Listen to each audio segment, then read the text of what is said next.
அவுஸுபில்லாஹிமினஷ்ஷைத்தானிர்ரஜீம் பிஸ்மில்லாஹிர்ரஹ்மானிர்ரஹீம். அஸ்ஸலாமு அலைக்கும் வரஹ்மத்துல்லாஹி வபரகாத்துஹு.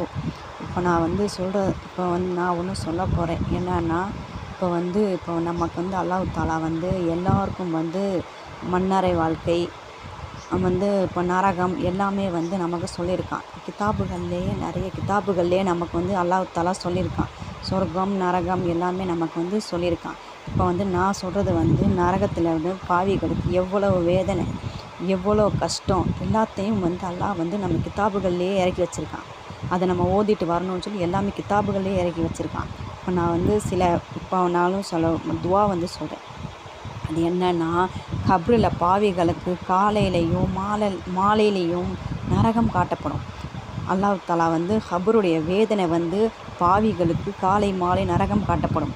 அது பிறனுடைய கூட்டத்தை ஆதாரமாக காட்டி அல்லாஹ் சொல்லியிருக்கான். அது என்னன்னா, என் நரகத்தினுடைய வலி வேதனை எப்படி இருக்குன்னு ஒவ்வொருத்தவங்களுக்கும் நம்ம இறந்த பிறகு தான் நமக்கு தெரியும். அதை நம்ம இந்த துனியாவில் இருக்கும்போதே நம்ம அல்லாஹ்வுக்கு பயந்து நடக்கணும். நம்ம பயந்து நடந்தால் தான் இந்த துனியாவில் ஒவ்வொரு நாளையும் நம்ம வேஸ்ட் பண்ணக்கூடாது. அல்லாஹ் தாலாவுடைய நம்ம நினச்சி நம்ம கண்ணீர் சிந்துற நாளை அல்லாஹ் நம்ம இறந்த பிறகும் நம்ம நல்லா சொர்க்கத்தில் இருக்கணும்னா, இப்போ நான் சொல்கிற இந்த துவாவை நீங்கள் ஓதுங்க. வஹாகாவில்லாஹி ஃபிர்அவுனும் சௌஹுல் அஸாபின் நார் யஹ்ருது அலைஹா கதவன் வாஷியன் வயௌமந்தஹு மன்ஸாஅத்துல் அதுஹில்லு அலா ஃபிர்அவுன அஷத்தல் அஸாப. இப்போ இந்த துவாவை அல்லாஹ் நரகவாசிகளுக்கு இந்த துவாவை சொல்கிறான். இப்போ நரகத்துக்கு நம்ம போகக்கூடாதுன்னா இந்த துவாவை இன்ஷா அல்லாஹ் நீங்கள் எல்லாருமே ஓதணும் இன்ஷா அல்லாஹ். இப்போ நான் இன்னொரு கதையில் நம்ம துவா நான் சொல்கிறேன். அது என்னன்னா, அந்த துவா நான் சொல்கிறேன். அது இப்போ நம்ம கடுமையான நம்ம இறந்த பிறகு சூரிய வெப்பம் கடுமையாக இருக்கும்.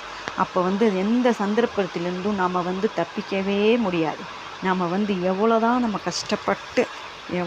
கஷ்டப்பட்டு வரணும்னு நினச்சாலும் வர முடியாது. அதனால் நாம் அல்லாஹ்வை பயந்து நம்ம வாழணும். நம்ம அல்லாஹ்வை பயந்து நம்ம அல்லாஹ்வுடைய நினைப்போடு நம்ம எப்பவும் தொழுதுக்கிட்டு துவா பண்ணிக்கிட்டு எப்பவும் நம்ம இருக்கணும். அப்போ தான் நம்ம இன்ஷா அல்லாஹ் அல்லாஹ் நமக்கு சொர்க்கம் தருவான் இன்ஷா அல்லாஹ். இப்போ நான் ஒன்று சொல்கிறேன். என்னன்னா, இப்போ கனவுல நமக்கு அல்லாஹ் கனவில் கண்ட காட்சி நபிகள் ஸல்லல்லாஹு அலைஹி வஸல்லம் அவர்கள் கனவில் தோன்றிய கோர காட்சிகள். இப்போ நான் ஒன்று சொல்கிறேன். என்னன்னா, நம்ம நபி அவர்களுடைய கபரு வேதனையை பற்றி பல சந்தர்ப்பங்களிலும் கூறியுள்ளார்கள். நபிமார்களுடைய கனவும் வஹீமின் பகுதியும் வஹி நம்புவது போலவே நபிமார்களுடைய கனவையும் நம்புவது மீது கடமை. நபி அவர்கள் பல சந்தர்ப்பத்தில் சுபுஹ் தொழுகைக்கு பின்னால் தமது தோழர்களை நோக்கி எவரேனும் இரவில் கனவு கண்டதுண்டா என்று கேட்டு அவற்றிற்கு விளக்கமளிப்பார்கள். ஒரு தினம் வழக்கம் போல் கேட்டார்கள். அன்று எவரும் பதிலளிக்காமல் தாமே ஒரு கனவு கண்டதாக பின்வருமாய் கூறினார். கடந்த கனவில் என்னிடம் இருவர் என்னை அழைத்து சென்று கொண்டு சிறு தூரம் சென்றனர். அவர்கள் செல்லும் வழியில் நானும் நடந்து அவ்வழியில் சாய்ந்து படுத்து கொண்டிருந்தேன். அவனுக்கு அருகில் ஒருவர் பெரிய கல்லொன்று வைத்துக்கொண்டு நின்று கொண்டிருந்தார்கள். அவர் அதனை படுத்து கொண்டிருந்தவனின் தலையில் போட்டார். அதனால் அவனது தலை தகர்ந்து தூளானது. அக்கல் உருண்டு கொண்டு போகவே அதனை தொடர்ந்து அம்மனிதர் சென்று அதை தூக்கி கொண்டு தான் நின்ற இடத்துக்கு சேர்ந்தார். அப்போது சிதைந்திருந்த தலை மீண்டும் பழைய நிலைக்கு நின்றது. மீண்டும் இவ்விதமாக அந்த வேதனை நடைபெற்று கொண்டிருந்தது. அதனை கண்ணுற்ற நான் என்னை அழைத்து சென்றவரிடம் சுப்ஹானல்லாஹ், இவர்கள் யார் என்று ஆச்சரியமுடன் கேட்டேன். அவர்கள் என்னை நோக்கி நடந்து வருமாறு கூறினார்கள். நான் அவர்களை அவர்களுடன் நடந்தேன். அப்பொழுது மல்லாந்து படுத்து கொண்டிருந்த ஒருவனுக்கருகில் சென்றேன். அவருக்கருகில் முன்பக்கம் வளைந்த கம்பியொன்றை கையில் வைத்து கொண்டு நின்று கொண்டிருந்த ஒருவனை கண்டேன். அவர் படுத்து கொண்டிருந்தவனின் முகத்தில் ஒரு பக்கத்தால் வாயினுள் கம்பியை போட்டு பிடரி வரை கிழித்தார். பின் மூக்கு துவாரத்தில் கம்பியை போட்டு பிடரி வரை கிழித்தார். பின்னர் ஒரு கண்ணில் அதனை போட்டு பிடரி வரை கிழித்தார். அவரை தொடர்ந்து அவருடைய முகத்தில் மறுபக்கத்தையும் அவ்வாறு கிழித்தார். இப்பக்கத்தை கிழித்து மூடிய அப்பக்கம் மீண்டும் பழைய நல்ல நிலைக்கு அழிந்திருந்தது. விதமாக தொடர்ந்து அந்த வேதனை நடைபெற்று கொண்டிருந்தது. அப்பொழுது நான் சுப்ஹானல்லாஹ், இவர்கள் யார் என்று கேட்டேன்.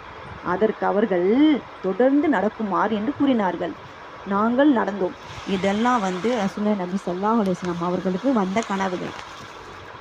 அப்பொழுது அடுப்பு போன்று ஓரிடத்துக்கு சென்றோம். அதன் தோற்றம்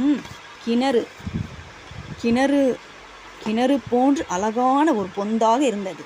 அதற்கு மேற்பாகம் நெருப்பானதாகவும் கீழ்ப்பாகம் அகண்டதாகவும் இருந்தது. அதனிலிருந்து பயங்கர சத்தம் வெளியாகி கொண்டிருந்தது. அதனுள்ளே எட்டி பார்ப்போம், ஆடை எதுவுமின்றி ஆண்களும் பெண்களும் நிர்வாணமாக இருந்தனர். அதனிலிருந்து நெருப்பு ஜுவாலை விட்டு எரியும் போது உள்ளிருப்பவர்கள் நீர் மிதப்பவும் போன்றும் மிதப்பு வருகின்றனர்.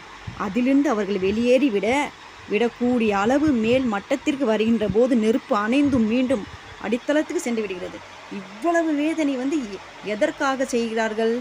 அல்லாஹ் தாலா யாருக்கு என்னென்ன குற்றத்திற்காக இவ்வளவு வேதனை செய்கிறார்கள்? இந்த வேதனையும் தொடர்ந்து நடைபெற்று கொண்டே இருந்தது. அதனை கண்ணுற்று அவர் யார் என்று கேட்டேன். அப்பொழுது அவர்கள் என்னை நடக்குமாறு கூறினார்கள். பின்னர் இரத்த நிறமான நதி ஒன்றுக்கு அருகில் சென்றோம். அந்த நதியில் ஒருவன் நீந்து கொண்டிருந்தான். மற்ற ஒரு நதி ஓரத்தில் நின்று கொண்டிருந்தான். அவருடைய காலுக்கு அருகில் கற்கள் நிறைந்திருந்தன. நீந்து கொண்டிருந்தன. கரை சேர்கின்றன. நின்று கொண்டிருந்த ஒரு கல்லை அவனுடைய வாயினுள் போட்டு விடுகிறார்கள். அவன் கல்லை விழுங்கி கொண்டு மீண்டும் நீந்தி செல்கிறான். இது எதற்காகனா, நம்ம வட்டி வாங்குகிறோம். இப்போ நம்ம வட்டிக்கு விடுறோம். வட்டிக்கு அந்த பணத்தில் சாப்பிடும்போது அவங்களுக்கு இந்த தண்டனை. அந்த கல்லை தூக்கி போட்டால் மறுபடியும் அது அவங்க மறுபடியும் நீந்திக்கிட்டு போயிட்டு மறுபடியும் வருவாங்க. இது வட்டி வாங்கி சாப்பிட்றவங்களுக்கு இந்த வேதனை. இந்த வேதனை தொடர்ந்து நடைபெற்றே இருந்தது. இப்படித்தான் நான் கண்ட காட்சிகளுக்கு என்னுடைய வந்த ஒருவரிடம் இறுதியில் விளக்கம் கேட்டபோது அந்த வேதனை நடைபெற்றிருந்தது. அவன் சொன்னான், கல்லினால் தலை தகப்பட்டவன் அல் குர்ஆனை படித்தான். ஆனால் அதன்படி அவனது வாழ்வை அமைத்து கொள்ளவில்லை. ஃபர்லான தொழுகை தொழாமல் உறங்கிவிட்டான். இதை நான் எதுக்காக இப்போ சொன்னது எல்லாமே தொழுகவில்லை. அவன் ஃபர்லான தொழுகையை தொழாமல் தூங்கிட்டான். அவனுக்கு நான் சொன்ன இந்த தண்டனை ஒவ்வொன்றையும் நான் சொல்லிட்டு வரேன். தண்டனை ரெண்டாவது வழக்கமாக இடமுகமும் கிழிக்கப்பட்ட காலையில் வீட்டை விட்டு புறப்பட்டு சென்றால் தனது வயிற்று பிழைப்புக்காக பொய் சொல்லுவதை வழக்கமாகி கொண்டிருந்தான். ரெண்டாவது தப்பு அவன் பொய் சொன்னான். பொய் சொல்லிக்கிட்டே இருப்பான். எதுக்கெடுத்தாலும் பொய் சொல்லுவான். நான் தூங்கலைன்னா நான் இது பண்ணிட்டேன் அப்படி எல்லாத்தையும் பொய் சொன்னான். அதுக்கு நான் முன்னாடி சொன்ன எல்லா பதிலுக்கும் இப்போ நான் கொஸ்டின் சொல்கிறேன். பொந்தினுள் கண்ட நிர்வாணிகளான ஆண்களும் பெண்களும் விபச்சாரத்தில் ஈடுபடுகிறார்கள். இரத்த நிறமான நதி ஒன்றில் நீந்தி கொண்டிருந்த கற்களை விழுந்து கொண்டிருந்தவன் வட்டியை உண்டவன்.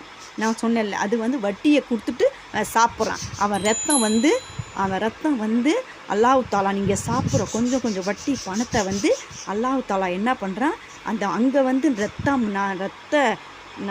ரத்தமாக அங்கே அல்லாஹ் சேர்க்குறான்.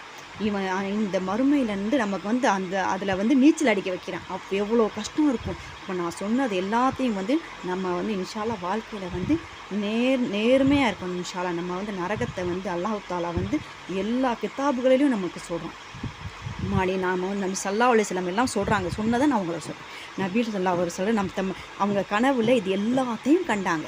மேற்கண்டவாறு சொன்னார்கள், ஃபஜ்ருடைய உலகில் நடைபெறும் இவ்வாறான வேதனைகள் மறுமை நாள் வரை நடைபெறும் என்று அவர்கள் சொன்னார். ஸல்லல்லாஹு அலைஹி வஸல்லம்.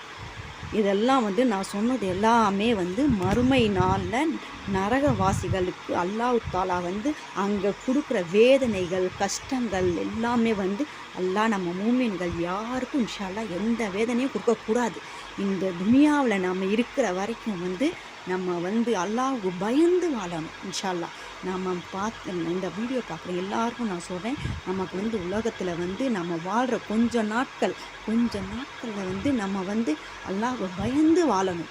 அல்லாஹ் சொன்ன ஒவ்வொரு சுன்னத்தும் ஒவ்வொரு இஸ்லாத்தும் ஒவ்வொரு தொழுகையை விடாதீங்க. ஒவ்வொரு தொழுகையை விட்டாலும் நான் சொன்ன மாதிரி தலை வெடிச்சு ஒவ்வொரு பொருளான தொழுகை யார் விடுறாங்களோ அவங்க வந்து கல்லினால் தலை தகற்றப்படுவான். அல் குர்ஆன் படித்தான், ஆனால் அதன்படி அவனது வாழ்க்கை அமைத்து கொள்ளவில்லை. குர்ஆன் படிக்கிறான், ஆனால் அந்த வாழ்க்கை வந்து வேறு மாதிரி இருக்குது. நம்ம குர்ஆன் படிக்கிறோன்னா நம்ம வந்து அந்த மாதிரி அல்லாஹ் ரசூலுடையாவில் நம்மளுடைய பொருத்தத்தை அதில் எப்படி இருக்கோ அந்த மாதிரி வாழணும் இன்ஷா அல்லாஹ். நம்ம வந்து பிறந்ததே வந்து இன்ஷா அல்லாஹ் வந்து அல்லாஹ்வுக்கு நினைக்கத்தான் அல்லாஹ் வந்து நம்மளை வந்து பொழக்க வச்சுருக்கான். அதனால் நான் சொன்ன எல்லாத்தையும் இன்ஷா அல்லாஹ் நான் சொன்ன கொஸ்டினையும் நான் சொன்ன ஆன்சரையும் நீங்கள் வந்து நல்லா கேட்டிருப்பீங்க. சொன்னது அல்லாஹ் வந்து நம்மளோட நரகத்தை நான் சொன்னேன். செகண்டு நான் சொன்னது அவளுடைய பதில். இப்போ நான் வந்து இரத்த நிறமான நதி ஒன்றில் நீந்தி கொண்டு கற்களை விழுங்கி கொண்டிருந்தான் வட்டியை உண்டவன். அஸ்ஸலாமு அலைக்கும் வரஹ்மத்துல்லாஹி வபரகாத்துஹு.